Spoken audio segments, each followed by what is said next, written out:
When the MGA was designed, looking good was the number one concern. And if you're thinking to yourself, where are the door handles? Well, this just makes our point. You see, the MGA has beautiful lines, gentle organic curves, sweeping style. Way too cool for door handles. In their wisdom, MG left them off, instead opting for a unique cable system inside the door frame, keeping the body clean and pristine. Of course, there is one thing that is synonymous with a classic MG: wire wheels. What started out as a construction method turned into a styling accessory. The MGA doesn't boast a lot of chrome, it's simple and understated. The curves do the talking, and the wheels ground the whole package as one of class, style and power.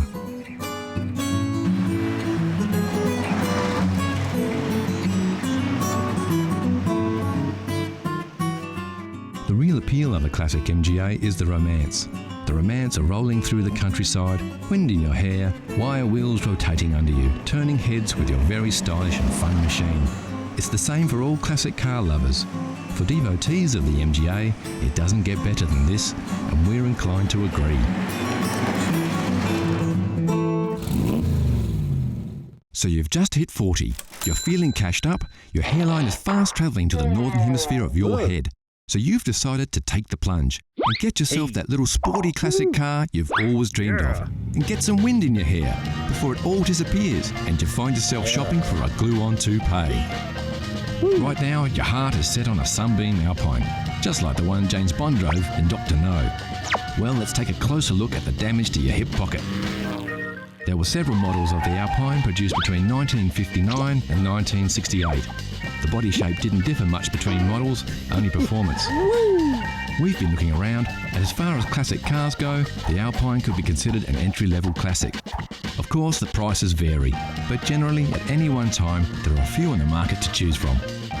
This 1963 restored Series 2 unit in the UK was on the market for the princely sum of $9,000 US, or £5,500. It's restored and looks pretty good. It does lack a little grunt, being the early model. For about $7,000 or around £4,000, you can slide into this restored 65 Series 3 Alpine. We found this 1967 Series 5 model for an ambitious $15,000 or around £9,000. The engine was replaced with a 2300cc Mitsubishi power plant. Pricey, not stock, but it may have enough juice to get you and your new hairpiece to where you want to go. There are usually stacks of Alpines on the market, so if the Sunbeam Alpine is your classic passion, get hunting. They won't be hard to find. Here's a challenge for all you classic car fans. Know Your Chrome gives you a peek at some close-ups of classic chrome. Look at the shapes. Do you recognise the lines? Can you tell which car sports this shiny styling? It's too early for clues, but we can tell you it's a car. It's a classic and it's very, very cool. Look closely and we'll give you more hints later in the show. Next on CC, the Classic Car Show, we meet a big black cat, some tips for classic car owners, and we take a pony ride.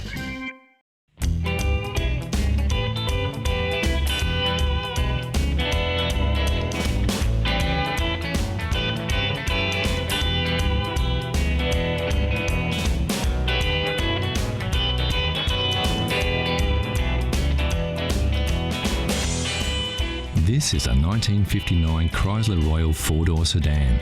It's in A1 mechanical condition, and due to the simplicity of its 6-cylinder Cube Dodge motor, anyone with a few basic skills can keep it that way. Of course, the best place to start is to take a look under the hood. On the left-hand side, check the brake and clutch fluids. No oil leaks are a good sign that all the hoses are intact. Quickly check the fan and inspect the radiator cap and water level.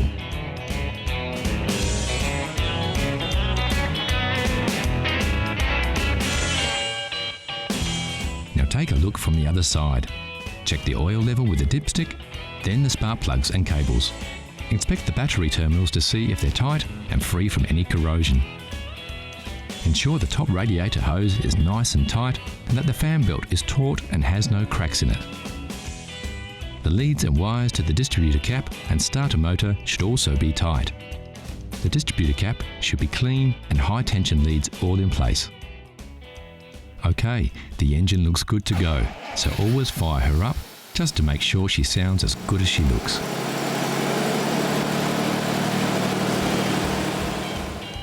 Don't forget to check the tyre pressures and make sure they're inflated correctly to the manufacturer's specifications. Also inspect the tread depth and check for uneven wear or foreign objects in the tyre tread. While the car is at the correct height, quickly check for rust under the mudguard here and under the front mudguard. The seals can be a weak spot for rust, but as we can see, everything is fine on this rust-free vehicle.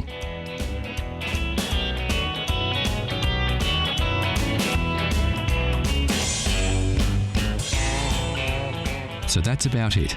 A few simple maintenance checks should keep your Chrysler Royal in great condition for another 50 years.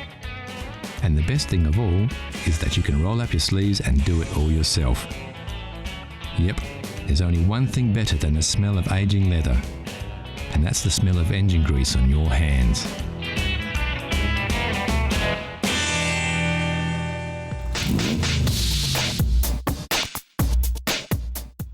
Out of all the cars rolling off factory floors, only a select few will avoid the scrap heap and attain that most coveted of reputations, securing its future as a classic. This is a Mazda MX-5. It has all the features that we think will give it a fighting chance to one day be a collector's car.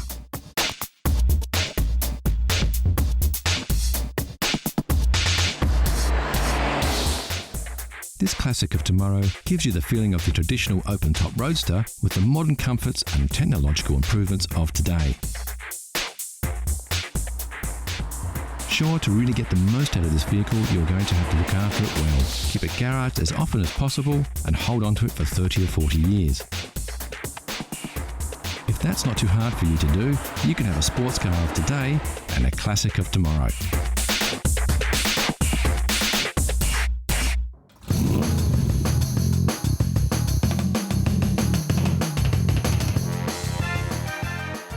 Jaguar has produced a series of elegantly styled and remarkably quick sports cars since the end of World War II, and incredibly, it's a lineage that still continues to this day.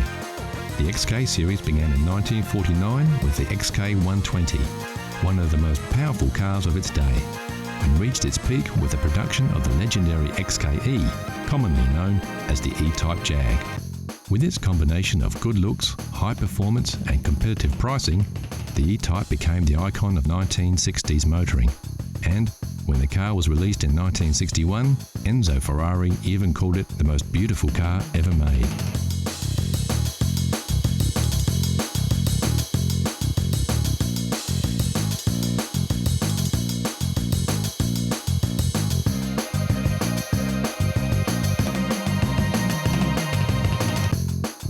Take a closer look at the E-Type and you'll discover it's the heart and soul of another beast that makes this big car purr, and that's the XK150. Built between 1957 and 1961, just short of 10,000 XK150 Roadsters, fixed head and dropped head coupes were built and sold.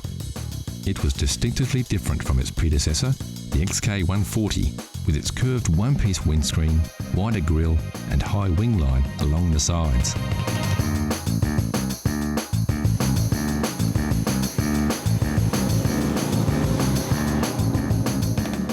Although in production for just 4 years, the 150 legacy lived on under the hood in thousands of E-Types that followed during the next decade. In fact, the Series 1 E-Type was powered by the very same 3.8-litre straight-six XK6 engine that drove the beefed-up XK150S. And boy, what an engine! It pumped out 265 brake horsepower, easily topped 135 miles per hour, and could sprint from 0 to 60 in just 7 seconds.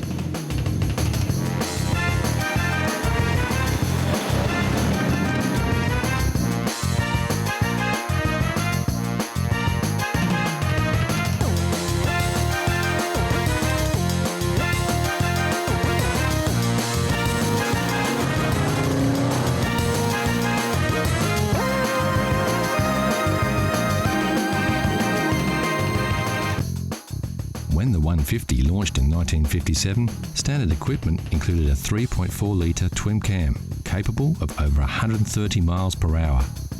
But in February of '59, Jaguar added a chrome S insignia, along with triple SU carburetors, a dual exhaust system, beefed up suspension and larger disc brakes.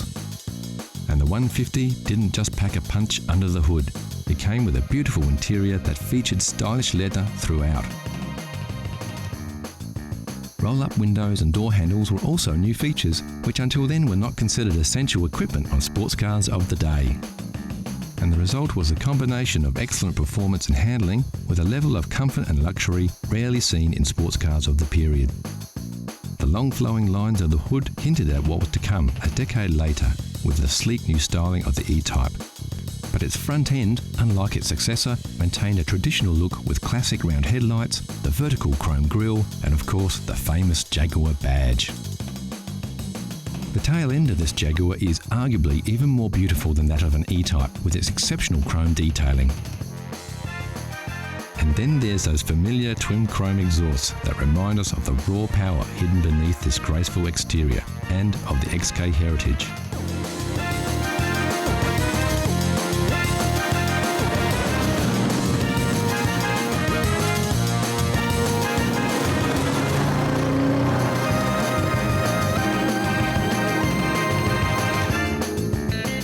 In March 1961, the first E-Type rolled off the production line and into the hearts and minds of the rich, famous and everyone with an eye for beautiful design. And its predecessors, including the 150, were quickly forgotten.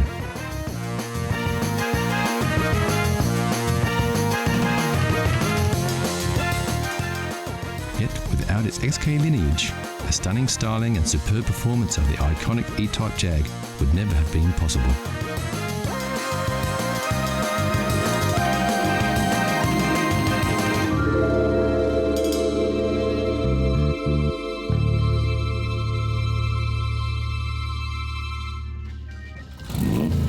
So how well did you go with your first peek? How well do you know your chrome? Here's a quick update. Did you guess it right away, or are you still pondering? Take a look at these shots. We're showing you a little more of the car here, so you should be able to pick it. The answer is coming soon.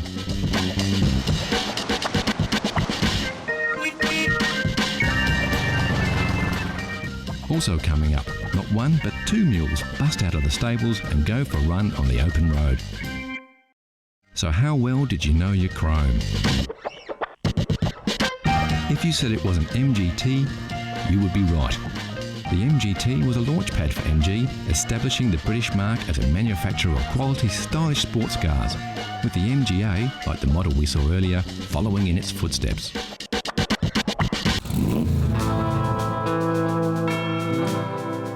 The classic road trip doesn't need a destination or a predetermined route. It's less about getting from A to B and more about everything in between. It's about the experience, the thrill of the open road, the awesome beauty of magnificent vistas, and above all, about horsepower. And when you want pure horsepower, you can't beat a pony. Yep, for classic all-American muscle, your ride doesn't get any better than a Mustang. Unless, of course, you're lucky enough to have two. Meet Bo and Belle, a pair of first-generation convertible Mustangs. The first saw the light of day back in 1966. These two beauts look as good now as they did on the day they rolled off the production lines almost 50 years ago. Sporting the now famous GT badge, both these Fords are equipped with the original GT equipment package.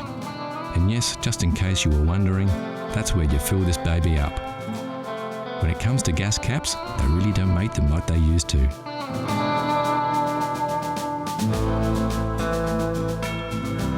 Both these Mustangs feature fully automatic electric soft tops, an original feature built into the car way back in '66. So now that the sun's up, let's get those tops down and let Belle and Bo loose on the open road.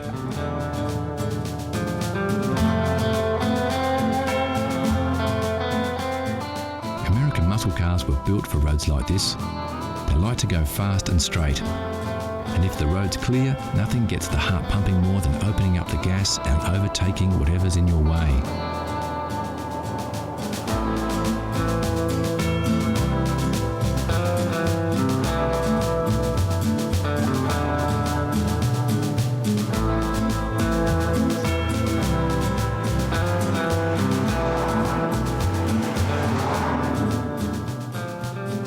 Generation Mustangs were produced between 64 and 66 and broke all kinds of records when they came out. Over 1.5 million pony cars hit the road in just 2 years, and with so many vehicles out there, tracking down parts is a breeze. It looks like this road trip has taken a quick detour off the beaten track, but as we can see with their short wheelbase and wide track, Bell and Bow look just as good on the dirt as they do on the hard stuff.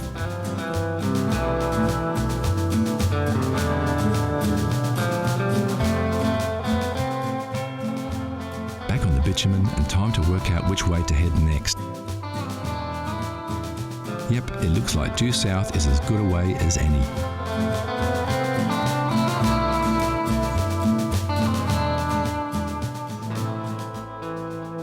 These cars came fitted with many luxury features that are still considered optional extras on many modern cars.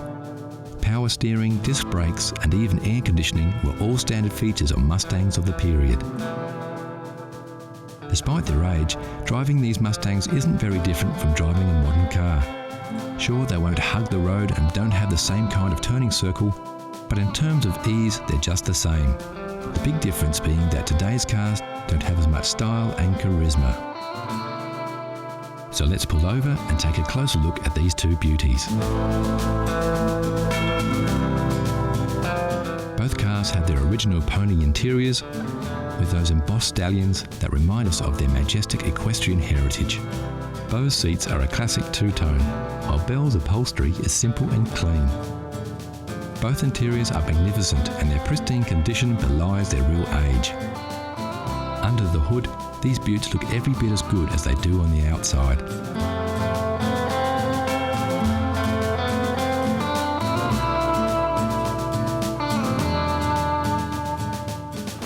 Getting back behind the wheel and hitting the back roads, we can see what makes these cars so special. With their soft tops down, winding their way through spectacular scenery, it's possible to forget that we now live in the 21st century. They take us back to another era, and they do it in a way that only a Mustang can.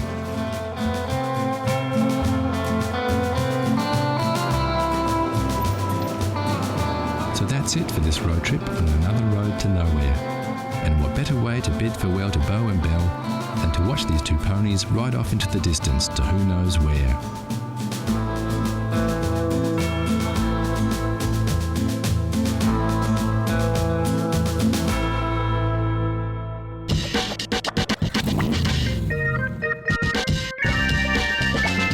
Classic cars are everywhere, from the everyday much-loved runabout to the rare and valuable collector's items.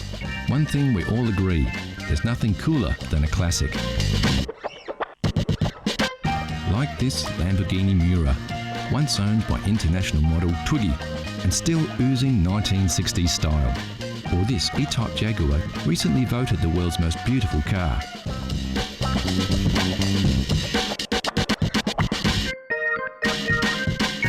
Of course, like you saw in the buyer's guide, you don't have to be rich to drive a classic, you just have to love classic cars.